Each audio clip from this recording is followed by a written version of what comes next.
CPI Narayana గారు చేసినటువంటి ఒక కామెంట్ చాలా కాంట్రవర్సీ అయింది, మీకు గుర్తుండేది అయితే.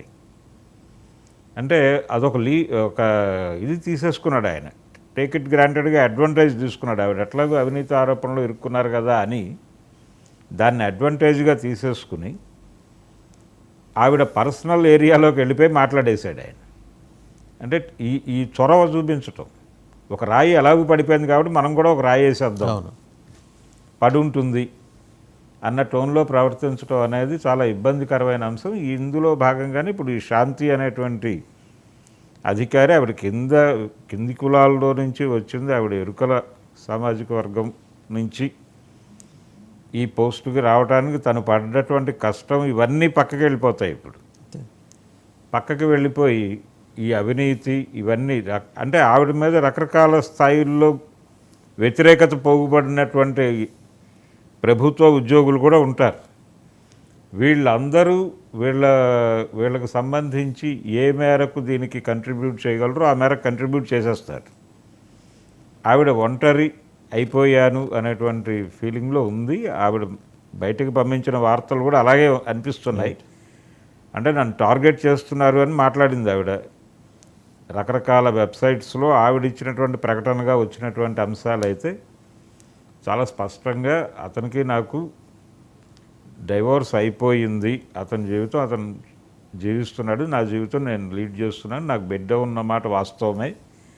అయితే ఆ బిడ్డకు సంబంధించి సుభాష్ అనేటువంటి ఒక వ్యక్తితో నాకు రిలేషన్ ఉందని చెప్తోంది ఆవిడ.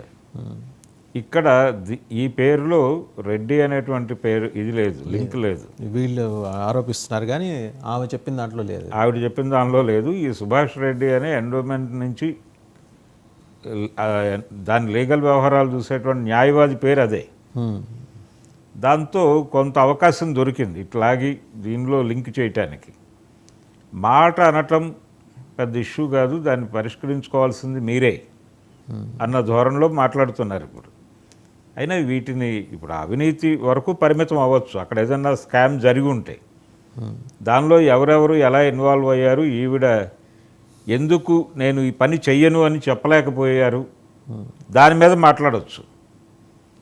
కానీ అసలు ఈ వ్యక్తిగతమైనటువంటి సంబంధాలులోకి వెళ్ళి ఆ కోణంలో నుంచి ఈ అంశాలను చూడటం అయితే ఖచ్చితంగా తప్పే.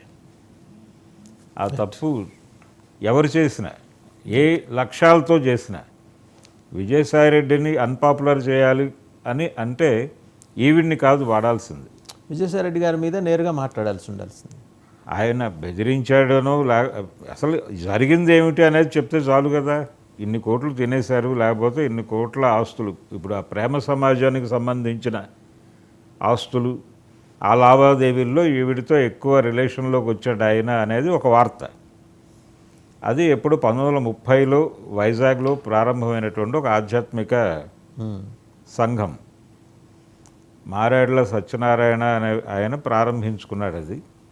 అక్కడి నుంచి దానికి ఏదో ప్రాపర్టీస్ ఉన్నాయి, అవి ఇప్పుడు అంటే ఆ రోజున చాలా చిన్న స్థాయి ప్రైస్కి తీసుకుని ఉంటారు ఆయన, తీసుకుంటుంటారు. ఇప్పుడు అవి కోట్ల రూపాయల, 100 కోట్లకు వెళ్ళి ఉండొచ్చు, దాని మీద కన్ను పడి ఉండొచ్చు. ఇలాంటి స్కామ్లు అనేక ఉన్నాయి. ఆ స్కామ్లో ఈవిడని ఉపయోగించుకునే అవకాశం ఉంది, ఉపయోగపడి ఉండొచ్చు కూడా. అంటే ప్రధానంగా ఇక్కడ ఇంకొక కోణం ఉందండి. ఈ కింది కులాల నుంచి వస్తున్నటువంటి అధికారుల మీద చాలా తొందరగా అవినీతి ముద్ర వేయటానికి చాలామంది చాలా ఈగర్గా వెయిట్ చేస్తూ ఉంటారు. అది వాళ్ళు ఒక కారు కొనుక్కున్న ఇష్యూనే, వాళ్ళు ఒక గొలుసు పెట్టుకుని ఆఫీస్కి వచ్చినా కానీ ఇష్యూనే, మహిళలు అయి ఉంటాయి. అంటే వాళ్ళ రోజువారీ వాళ్ళు కట్టు బొట్టు అన్నిటి మీద చాలా తీవ్రమైనటువంటి అబ్జర్వేషన్ ఉంటుంది. ఈ అబ్జర్వేషన్లో నుంచి ఒక్కొక్కసారి వాళ్ళు చాలా అగ్రెసివ్గా బిహేవ్ చేస్తూ ఉంటారు. ఈ అణిచివేతలో నుంచి కనిపించని అణిచివేత ఒకటి నడుస్తూ ఉంటుంది అక్కడ, వివక్షే, అదొక రకమైన కుల వివక్ష నడుస్తుంది.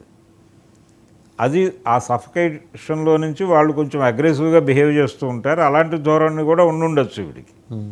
దాని నుంచి గాయపడినటువంటి చాలామంది ఉద్యోగులు ఉండుండొచ్చు అక్కడ.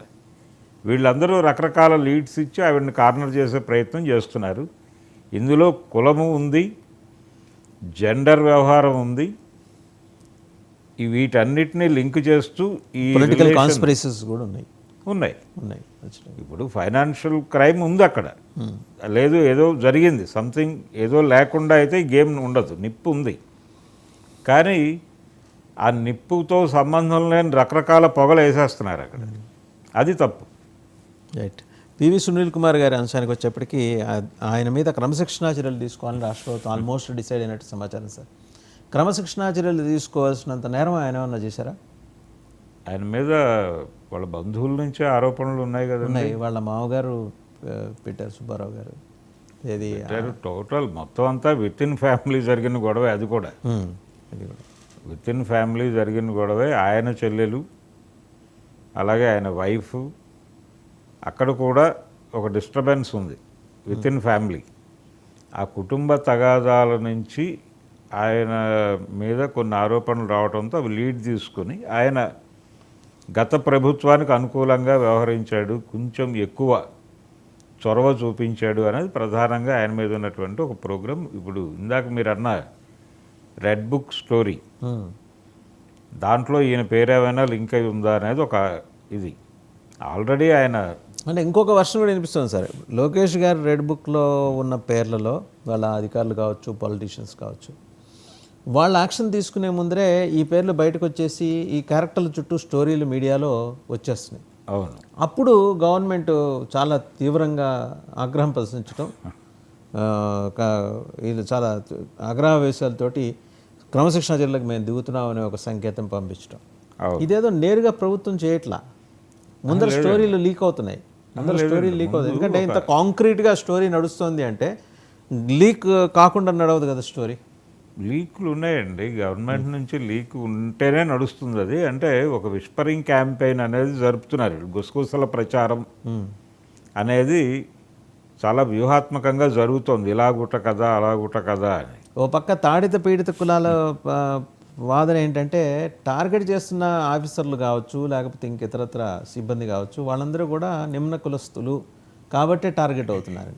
మరి ఈ వాదనలో ఎంత నిజం ఉందో తెలియదు, కానీ ఆయన కూడా బయటకు వచ్చేయడానికి సిద్ధపడిపోయాడు కదా. ఇంకా చర్యలు తీసుకుంటే అంటే గతంలో జరిగినటువంటి వ్యవహారాల మీద చర్యలు తీసుకోవాలా. చర్యలు తీసుకుంటే ఒకవేళ అక్కడ తప్పు జరిగి ఉంటే డిపార్ట్మెంటల్గా ఎంక్వైరీ వేసి ఆ ఎంక్వైరీలో నిర్ధారణ జరిగినప్పుడు మాత్రమే ఇతను నేరస్తుడు అని చెప్పాలి.